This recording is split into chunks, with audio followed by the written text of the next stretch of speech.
Praise Lord. परमेश्वर पिता का धन्यवाद करते हैं एक बार फिर आज की शाम जब हम रोज़ की रोटी के माध्यम से उसके वचन को लेके आपके सामने हाजिर हैं। तो ज़रूर से इस वचन को सुनिएगा और आज की आशीष जो खुदावंद की ओर से हमको इस वचन के द्वारा मिलने वाली है उसको अपने जीवन में ग्रहण करिएगा।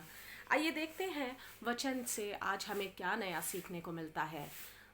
हम जानते हैं इस बात को कि खुदावंद यीशु मसीह ने हमारे लिए अपने प्राणों को दिए और प्राण इसलिए दिए क्योंकि वो खुदावंद यीशु मसीह हमसे बेइंतहा मोहब्बत करता था, बेइंतहा मोहब्बत करता है इनफैक्ट। और परमेश्वर पिता ने अपने इकलौते पुत्र को हमारे लिए दे दिया क्योंकि उसने हमसे बहुत प्यार किया। और इसीलिए ये लेंटन डेज हम मना रहे हैं और इसके बाद हम गुड फ्राइडे में देखेंगे कि कैसे यीशु मसीह जब क्रूस पर था और उसकी सातों वाणियों को सुनेंगे जो उसने क्रूस पर से कही। लेकिन आइए देखते हैं जो उसने बेइंतहा प्रेम हमसे किया है, उसके प्रेम की क्या नाप है। क्या कोई उसके प्रेम को नाप सका है? क्या हम किसी भी चीज़ से, किसी भी इंस्ट्रूमेंट से उसके प्रेम को नाप सकते हैं? क्या उसके प्रेम की गहराई, ऊंचाई, उसका प्रेम कितना है, क्या नापा जा सकता है? आइए अपने घर से कोई भी चीज़ एक ऐसी ले आइए, कोई इंच टेप ले आइए जो उसके प्रेम की ऊंचाई नाप सके। कोई भी ऐसा बड़ा तराजू ले आइए जो ये नाप सके कि उसका प्रेम कितना भारी है। आइए कोई भी ऐसी चीज़ ले आइए जो ये नाप सके कि कितना गहरा वो हमसे प्रेम करता है। आइए देखते हैं वचन इस बारे में क्या कहता है कि उसका प्रेम, उसके प्रेम की क्या नाप है। खुदावंद हमसे कितना प्रेम करता है। जब वचन में इस बात को डिस्क्राइब करा गया तो बहुत ही सुंदर तरीके से कहा गया। ये लिखा है श्रेष्ठ गीत की पुस्तक उसका 8वां अध्याय और उसकी 7वीं आयत कुछ इस प्रकार से कहती है। आइए नापें खुदावंद का प्रेम कितना ज़्यादा है। इस आयत को हम पढ़ेंगे जो कि कुछ इस प्रकार है। पानी की बाढ़ से भी प्रेम नहीं बुझ सकता और ना महानदों से डूब सकता है। ये आयत इस बात को बताती है कि पानी की बाढ़ से भी उसका प्रेम डूब नहीं सकता और ना पानी की बाढ़ से भी उसका प्रेम बुझ नहीं सकता और ना महानदों से डूब सकता है। उसके प्रेम की ज्वाला इतनी तेज है, उसका प्रेम इतना ज़्यादा है कि यदि पानी की बाढ़ भी आ जाए तो उस प्रेम की आग को, उस प्रेम की ज्वाला को वो बुझा नहीं सकती। बुझा क्या, वो कम भी नहीं कर सकती और महानदों में उसका प्रेम डूब भी नहीं सकता है। बड़ा से बड़ा महानद चाहे क्यों ना हो, लेकिन उसके प्रेम को जो खुदावंद प्रेम करता है, कोई महानद उसके प्रेम को डुबा नहीं सकता है। तो कोई भी वस्तु ऐसी बनी ही नहीं है कि उसके प्रेम को नाप सके, क्योंकि उसका प्रेम जो उसने हमसे किया वो बेहद था, वो बेइंतहा था। और आगे कुछ यूँ लिखा है, यदि कोई अपने घर की सारी संपत्ति प्रेम के बदले दे दे, यदि कोई अपने घर की सारी संपत्ति प्रेम के बदले दे दे तो भी वह अत्यंत तुच्छ ठहरेगी।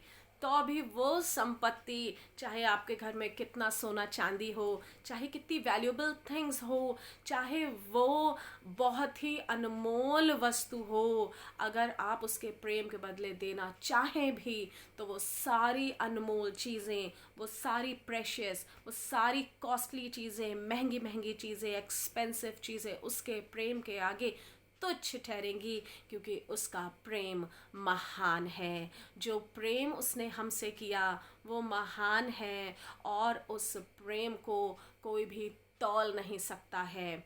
और उसने हमसे बेइंतहा प्रेम किया, लेकिन हम उसके बदले उस परमेश्वर को क्या दे रहे हैं? कोई भी चीज़ उसके प्रेम को तौल नहीं सकती है।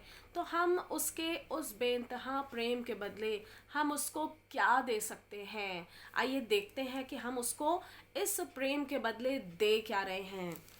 जब हम यशाया की पुस्तक देखते हैं, यशाया में परमेश्वर अपने लोगों के विषय में कुछ यूं कहता है। यशाया 1 अध्याय और उसकी 3 आयत कुछ यूं कह रही है, बैल तो अपने मालिक को और गधा अपने स्वामी की चरनी को पहचानता है। बैल तो अपने मालिक को और गधा अपने स्वामी की चरनी को पहचानता है, परंतु इज़राइल मुझे नहीं जानता, मेरी प्रजा विचार नहीं करती। इज़राइल मुझे नहीं जानता, मेरी प्रजा विचार नहीं करती। बैल जानता है कि उसका मालिक कहाँ है, गधा जानता है कि इसके स्वामी की चरनी कहाँ है, लेकिन इज़राइल अपने परमेश्वर को पहचान नहीं रहा है। आज हम जिसके लिए वो इज़राइली जिनको परमेश्वर ने बड़े आश्चर्य कर्म करके और मुसीबत से, लाल समुद्र से, उस मिस्र से जहाँ वो पिसते थे बाहर निकाला था, वो इज़राइली आज उस परमेश्वर को पहचान नहीं रहे हैं। मुझे या हम जितने भी लोग हैं, हमको परमेश्वर ने हमारी परेशानियों से, याद करिए कौन कौन सी ऐसी परेशानियां थीं जिसमें आप पड़े हुए थे, जिनसे परमेश्वर ने आपको निकाला, आपके परिवार में आश्चर्य कर्म को किया, आपके जीवन में आश्चर्य कर्म को किया और आपको निकाल के उस कीच से निकाल के लेकर आया और आज आपको ऊंचे पे खड़ा किया है। लेकिन उस बेइंतहा प्रेम के बदले आज हम परमेश्वर को बदले में क्या दे रहे हैं कि हम मसीह उसे पहचानते भी नहीं हैं, हम मसीह उसकी आवाज़ पहचानते भी नहीं हैं। वो कई बार हमें पुकारता है मगर हम पलट के उसको जवाब नहीं देते हैं, शायद इसलिए कि हमारे पास समय नहीं है, या फिर इसलिए कि हम सुन तो लेते हैं मगर शायद हम किसी और काम में बिजी हैं, या फिर इसलिए कि हम समझ ही नहीं पाते हैं कि वो परमेश्वर हमें पुकार रहा है। खुदावन हमसे बेइंतहा मोहब्बत करता है। उस परमेश्वर ने अपना इकलौता पुत्र सिर्फ इसलिए कुर्बान किया क्योंकि वो परमेश्वर हमसे प्यार करता था, हमसे प्यार करता है, ताकि हम अपने पापों से रिहा होके अनंत जीवन को पा सके। लेकिन उसके बदले में हम उसको क्या दे रहे हैं? हम उसकी आवाज़ नहीं पहचान रहे, हम अपने स्वामी को की चरनी को नहीं पहचान रहे, जहाँ वो चाहता है कि हम कुछ देर बैठ के उससे बात करें, उसके वचन को पढ़ें, उससे रूबरू हों। हम अपने मालिक को नहीं पहचान रहे हैं जिसके हम नौकर हैं। वो हमारा स्वामी है, वो हमारा मालिक है, वो हमारा दूल्हा है। हम उसको पहचान नहीं रहे हैं, ये दे रहे हैं हम उसके प्रेम के बदले। खुदावन ने हमसे बेहद मोहब्बत करी है। ये 40 उपवास के दिन निकल जाएंगे, साल दर साल सदी निकलती चली जाएगी और वो दिन बहुत नज़दीक है जब यीशु मसीह बादलों पे होगा और हमारा न्याय उसके सामने हो रहा होगा। मेरे अजीज़ों, ये समय बहुत बहुमूल्य है। उसने कहा है, अवसर को बहुमूल्य समझो। जो ये अवसर हमें मिला है, हम इसको बहुमूल्य समझें और खुदा की नज़दीकी में और जाएं, उसके साथ अपनी नज़दीकी को और बढ़ाएं। जो वो प्यार हमको करता है, जिसके बदले हम अपने पूरे घर की संपत्ति भी दे दे तो वो तुच्छ ठहरेगी। उसके उस बेहद प्रेम के बदले हम उसको धन्यवाद बलिदान चढ़ाएं और उसको अपना समय दें और हम उसको अपने आप को चढ़ाएं। खुदावंद सिर्फ हमसे यही चाहता है। जो रोज़ की रोटी के माध्यम से आप तक प्रचार को पहुंचाया जाता है, ये मात्र सुन के और इसको भूल ना जाएं और इस हर रोज़ एक नए प्रचार को सुन के आप पुराने वाले प्रचार को भूल ना जाएं, बल्कि ये जो वचन की रोटी हमें दी गई है, ज़रूर से इस रोटी को रोज़ बरोज़ खाएं, इसको पचाएं और जो जैसे रोटी या फिर जो भी भोजन हम खाते हैं वो हमारे बॉडी में पचता है और उसका जो पोषण निकलता है उससे हमारे शरीर, हमारी हड्डी, हमारी मांस बढ़ती हैं। ऐसे ही जब ये वचन की रोटी हम खाते हैं, इसको हम निगलें, इसको हम पचाएं, और जो इसमें से पोषण निकले वो हमारी आत्मा को और मजबूत बनाने में काम आएगा, हमारे शरीर को, हमारे जीवन को और शादमान बनाएगा। इसके पोषण को व्यर्थ ना जाने दें। रोज़ की रोटी खाएं, उसको पचाएं और उसके पोषण को पूरे शरीर और अपनी आत्मा में इस्तेमाल होने दें।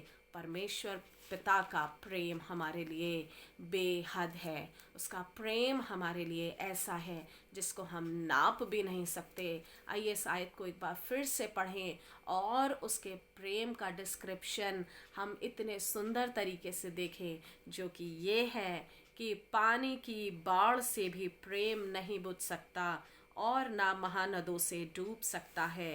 यदि कोई अपने घर की सारी संपत्ति प्रेम के बदले दे दे तो भी वो तुच्छ ठहरेगी। आइए ऐसे महान प्रेम के बदले हम उस खुदावंत को धन्यवाद करें, अपने दिल से धन्यवाद करें और इस बात को कहें कि हाँ परमेश्वर, मैं आपके लिए अवेलेबल हूँ, मैं आपके लिए तैयार हूँ, मैं आपको अपने आप को समर्पित करता हूँ। वो परमेश्वर आपका इंतज़ार कर रहा है। ज़रूर से अपने समय को, अपने आप को उस परमेश्वर के हाथों में दे दें और अपने जीवन में निश्चित आश्चर्य कर्म देखें। Praise the Lord. परमेश्वर आप सबको आशीष दे।